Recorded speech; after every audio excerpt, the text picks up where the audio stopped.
Welcome, welcome, man. This is episode 2 of Can I Say Something? A Father's Moment.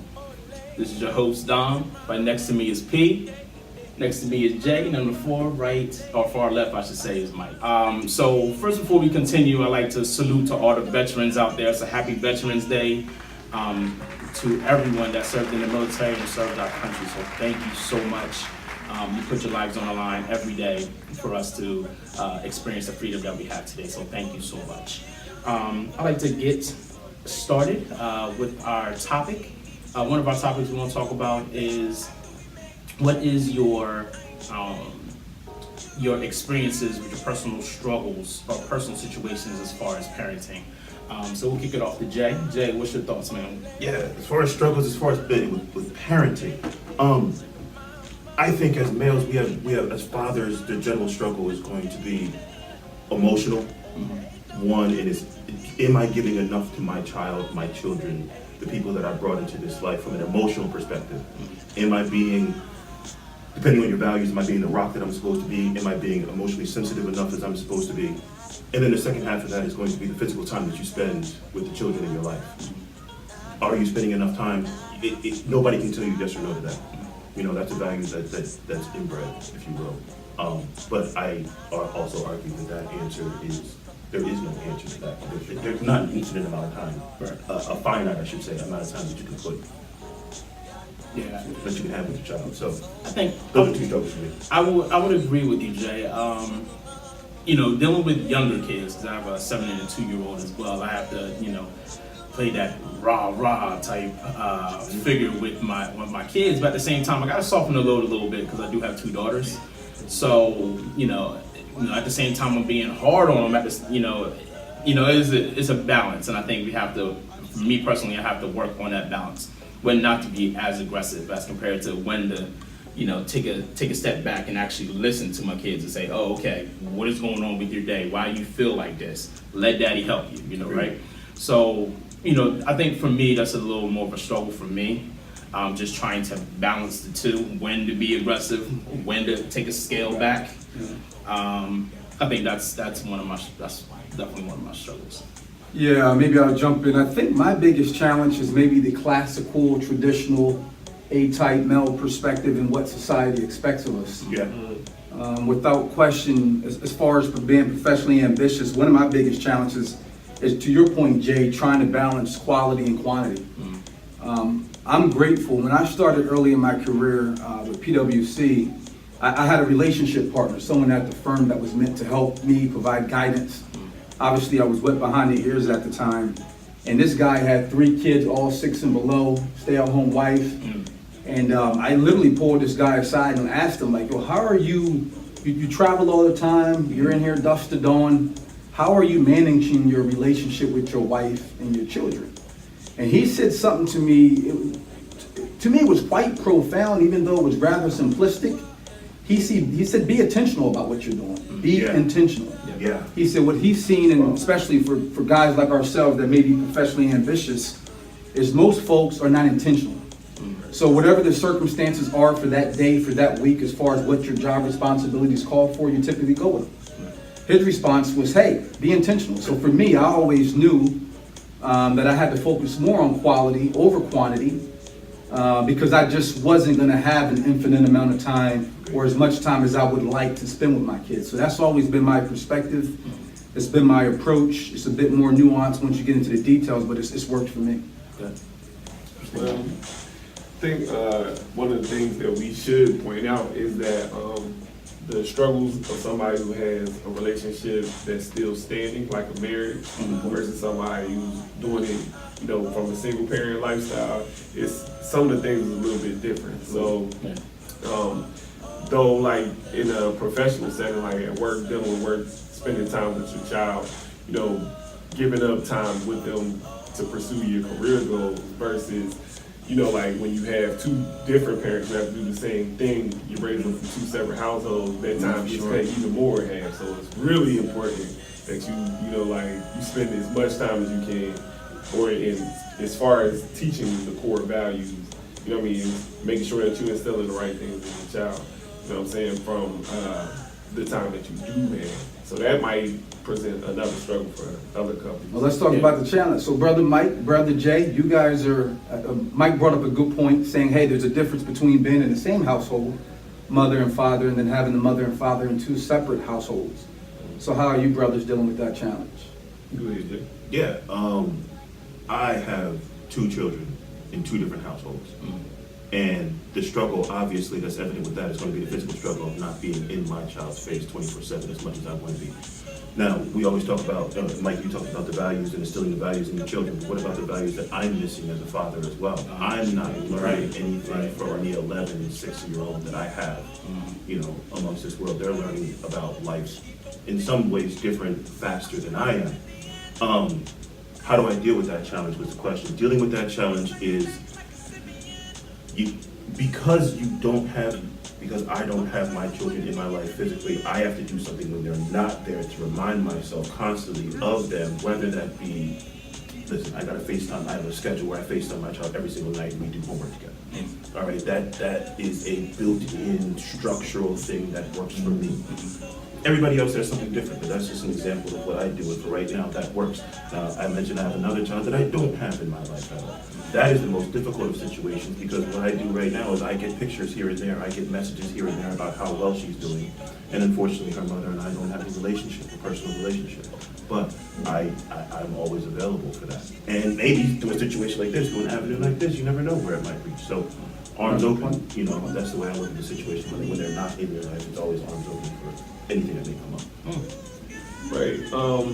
My situation, I got a little bit luckier.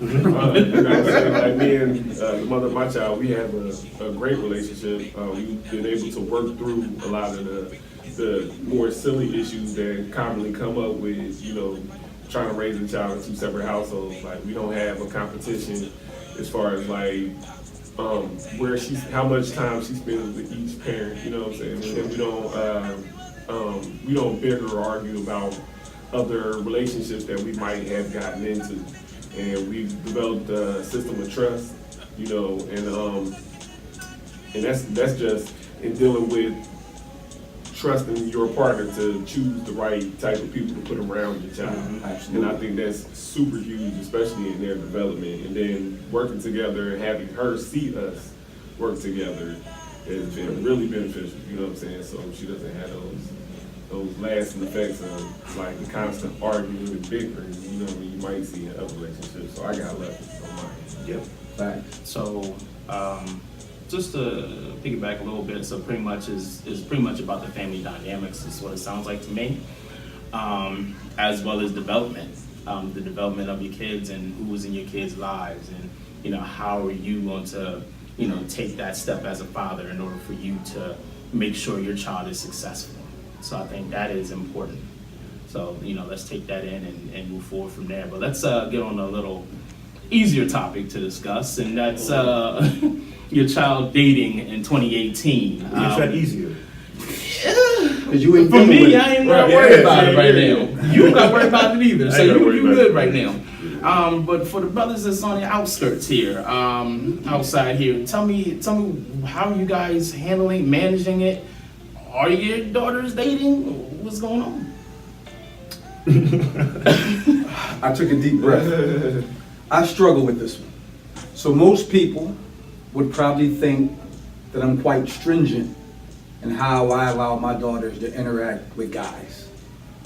In my mind, I'm not so stringent. I say that, and I also say at the same time, is it hasn't come to my attention, though I frequently ask, that my daughters, at least the 2 older daughters, have dated someone, seriously. What age are you talking about here? So I got a 16-year-old, Okay, so and yesterday, shout out to Jaya, she just turned 14. happy birthday. birthday, So Jay. happy belated birthday to my munchkin.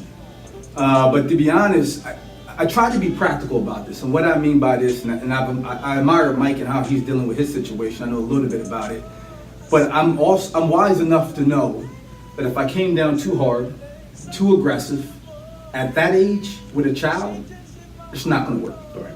They're going to rebel. Things are going to happen behind your back. They won't be as forthcoming.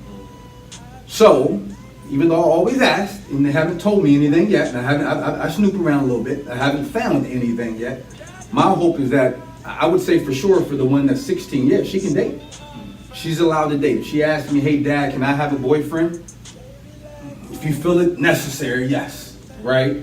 So for me, I just hope that at some point, if she does start dating seriously, she's comfortable enough to come talk to me. As you guys know, we were teenagers. I have some interests and some ideas about what most of these teenage boys are looking for or interested in. So I have some perspectives I would like to share with my daughters if they ask. But right now, to be honest, I'm not aware. I frequently ask, and they haven't shared. So I'm just hoping that they're not dating at the moment, to be honest. Let's hope that they're open enough to talk to their father. Mike? Yeah, man. My daughter is dating.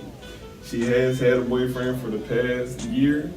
At first, I was kind of like shaky about it. I was thinking that it was gonna be one of them quick little, that's my boyfriend in about 2-3 months to be over with, you know. But they've been hanging on.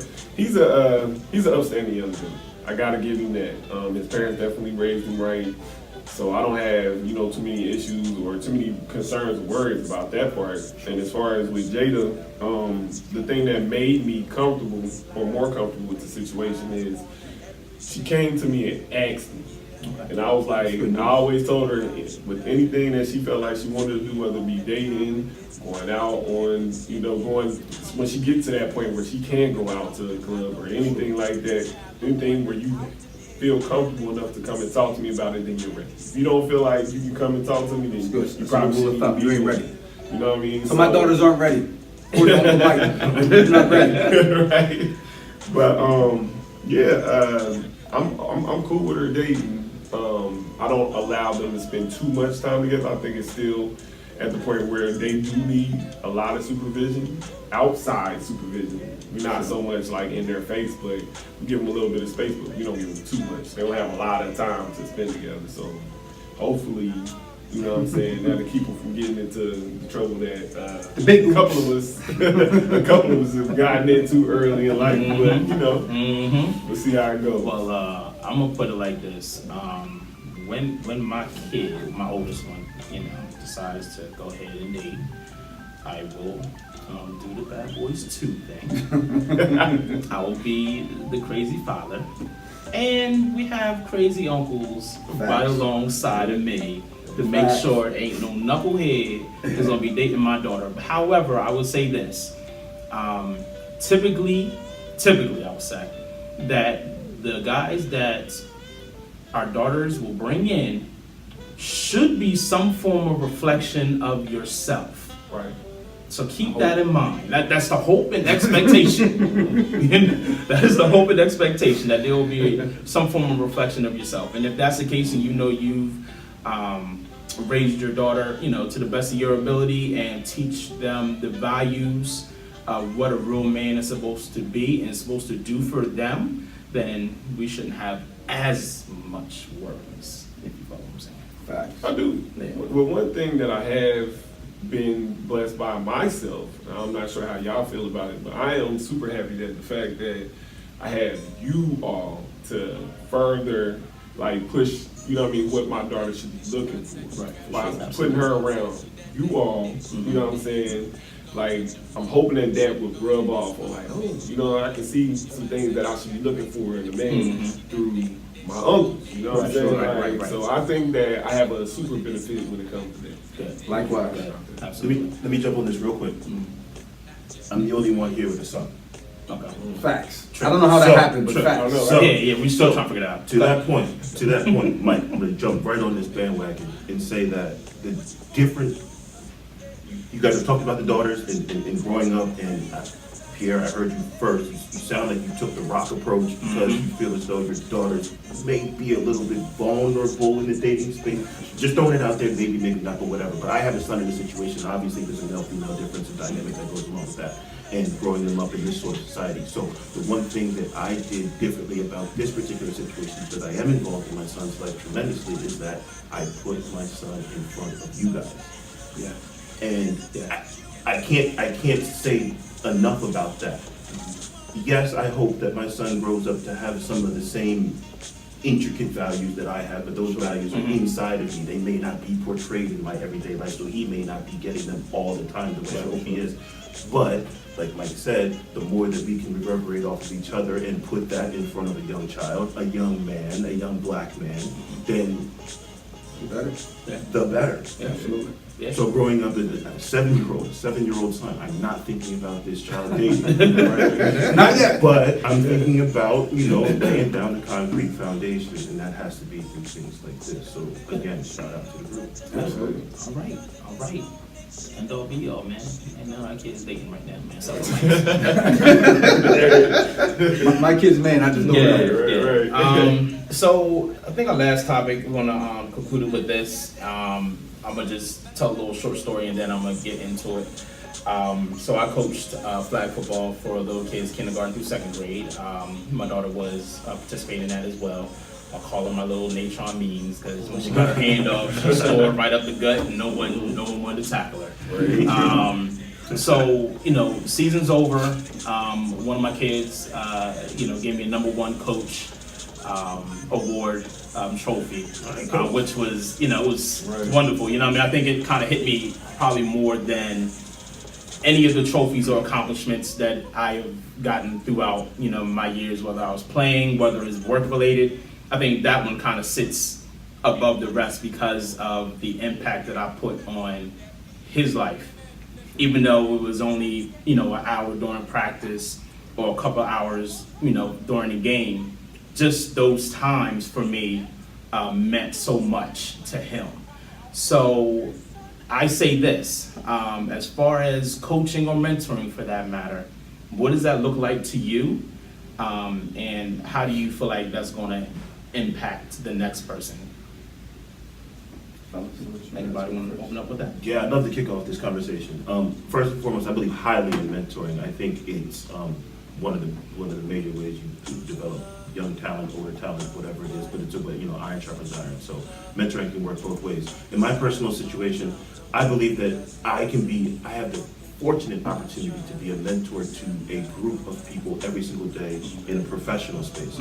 I work for a very small company. I have 3 very green individuals that work in a professional space with me. And with my level of expertise, I can be that mentor for these 3 people all the time. And like I said, iron sharpens iron. So as I'm in the spotlight every day from a mentoring perspective, I have to make sure that I come to the table with facts. I'm in a compliance realm. I work by law. Law is my standard, my regimen, my checklist. So I come with facts every single day, and I love that opportunity. And again, as a black man in this space, as a black father in this space, it's just an opportunity to be great again. Yeah. So take the opportunity to be great. Not saying you will be 100% of the time, but that's my personal, I guess, my personal take on it right now. All right. Mike, what you think, man? Well, I think to a certain degree we all owe it, or we owe, our communities, our other children that we influence, that we're around. Yeah. We have some type of influence on them, and the more positive, I don't even know how would you put it. You know what I mean? Like just us breaking those stereotypes that's out there, black men. You know what I'm saying? I think is really, really important. And my thought as far as like in the mentoring field, like it can come from sports, it can come from a professional, position. There's other ways that you can give back to your community. Yes. You know what I'm saying? The thing that I find important is just that you find something to do. Yes. You know what I'm saying? Like, Yes. No matter what it is, just do something to Yes. give back, because we've all been, especially us, we've all been given, a lot of mentoring from older generations and even coaches that we've had in the past. And it's clearly been, a benefit to us. So I think it's really important to do this. Yeah. Yeah, I probably have a different opinion on this subject. I admire you guys, and I say that with sincerity. All 3 of you guys have coached, participating in coaching the youth. I have not. And as crazy as that sounds, I don't have a strong interest to do it. So when I think of mentoring, I really think of it maybe in the context of, and I'm thinking and talking at the same time, maybe 3 levels. So I view it first and foremost within myself, right? If I'm not able to sustain myself, I'm not going to have anything else I'm able to give to sustain someone else. So my first thought when I think of mentoring is, can I at least be self-sufficient as an individual in society? Point 1. Point 2, which I think should be maybe the second priority, is your family, if you have a family. At the end of the day, if you're having a kid, it's your responsibility to put that soul out in the world and to make sure they're prepared and hopefully can contribute to whatever it is they're doing in the world. So when we say mentoring, as though it might sound a little strange because we're talking about a parental relationship, I kind of view that as one aspect. The third aspect that I hope I can grow with, because I think this could be my spot, because I don't have that same passion you guys have, particularly for mentoring youth in athletic arenas, is just trying to find a way, trying to find a space where I can give back more so from a professional or economic perspective. So to your point, we've all been huge benefactors of mentors. Coach Brown, shout out to Coach Brown, we used to say it. Yep. He came into my life when I was young, and he had a huge influence on it, and I'm very much indebted and grateful for it. But when I think about a situation like that where he was able to come in and help a handful of kids at a particular moment to help us grow, I hope that structurally we could have structures in place that can help people grow. Maybe because I'm a finance accounting guy and I love economics on the side, I think about that in terms of structures. So if we were able to create institutions that could help people grow, and the greatest growth you could give to anybody is economic growth, beyond social growth and all these other aspects, because I would say most of the problems we deal with in our communities is really just a deviation of an economic deprivation, right? Why am I selling drugs? I need money, right? Why am I doing X? I need money. So for me, I hope that maybe at some point, because I do think giving back to the community is important, that I can somehow come up with some type of an idea and be a huge participant in creating a structure that can lift kind of a class of people, because I think that's probably where my passion is going to lie, and it's probably going to lie on the economic front, to be honest. I think that's good, Tate. I think that just coming from where we've come from, we all come from different economic backgrounds. I believe that, yeah, part of it is, sports. I think sports is one of the key things of camaraderie, building, relationships, things of that nature, right? But I think for us, it's the lack of understanding of, how money works, lack of educating our youth on what is a credit card, what does that look like, how do you manage it, how things of that nature. So I think you're on to something, okay? Hopefully you can give me some money and help me fund it. I think you're on to something there, P. So, I think if we can find a way to get it all into one, right? For sure. Take that athletics and, all that stuff on this side, sports world on this side, and get the economic side. They combine the two, I think that would be pretty dope, to be honest with you. Because they're getting educated here from the economics, but they're also learning how to work together. Building character. And build character. And building relationships on the other side. So I think that could lead to something big, bro. That could lead to something big, So you three need to put your brains together. Here we go. And come up with the brilliant idea, and we'll figure it out. I got one more thing to throw in today, because you got the economic side of him. Of course, we all can contribute as far as like from the sports realm. But one of the things that I'm not sure if y'all know, but from a mechanical standpoint, Yes. you know what I'm saying? I think that's important too. Yes. Like, it's a lot of times where I come out and I find out that there's a lot of, especially young black males, that don't know how to do basic maintenance stuff, like changing oil. I want to, Mike. But listen, I got to pay somebody. But that's what I'm saying. No, I'm so I know, coming up, coming up with my father, he taught me, how to change oil, how to change a tire. I don't know about the brake pads. The brakes. That was a little different. The brakes is a little different. Yeah, but it worked. It worked eventually. I didn't know. But again, not everyone came from that same situation where they had a father in there to say, "Hey, this is how you do this. This is how you do that." So, you know, what I mean, I think it's up to us as individuals, as grown men, potential mentors, right, to reach out to someone that may be lacking in those areas and say, "Hey, this is how you do this. Right. This is how you do that." Shoot, we may have to pull up YouTube in order to figure that joint out. But it's there and it's available. You know what I mean? So I just think at the end of the day, I think it's up to us to be proactive and reach out to these young fellas that's out there at the end of the day. Absolutely. So if we don't do that, I'm sorry that we're just doing a disservice. We gotta do this. So, anyone else have anything else they want to say? No, just to close on that topic, to me, that's the critical piece, right? Because I think it just shows the evolution of the human, right? When you're young, you're infantile, you're thinking about yourself. Right. It's me, me, me, me, me. You evolve to a point where you're thinking about yourself. To your point, you might have kids, significant other. So now you're thinking about someone beyond yourself, slightly beyond yourself, because you have a vested interest in seeing these people do well. And now we're at the point, you know, we're all in our 30s. We're now saying, look, there's a bigger, broader world out there. And if you really want to have a lasting impact and affect change, you got to look in the mirror. And I say that knowing that I've slighted myself because I don't feel like I've done that last step. And I look at you brothers, and you guys always call me up, Pete, come out, you know, we got the running backs. I'm like, man, I ain't coming out there. I'm thinking back in my head, y'all some nuts. I ain't going out there messing with these kids. I might, somebody's parent, we might have a problem. But at the end of the day, I admire it, man. You guys are doing a great job on that front. And like I said, for me, I sit back and I watch you guys, I get inspiration and figure out where's my place. And I think it's on that latter side. Just got to figure out how to roll it in. Get that, P. One day. Get that monkey off your back. Tell me about it. Right. Well, I think that concludes it, man. I think everybody did a good job today, so thank you so much, man.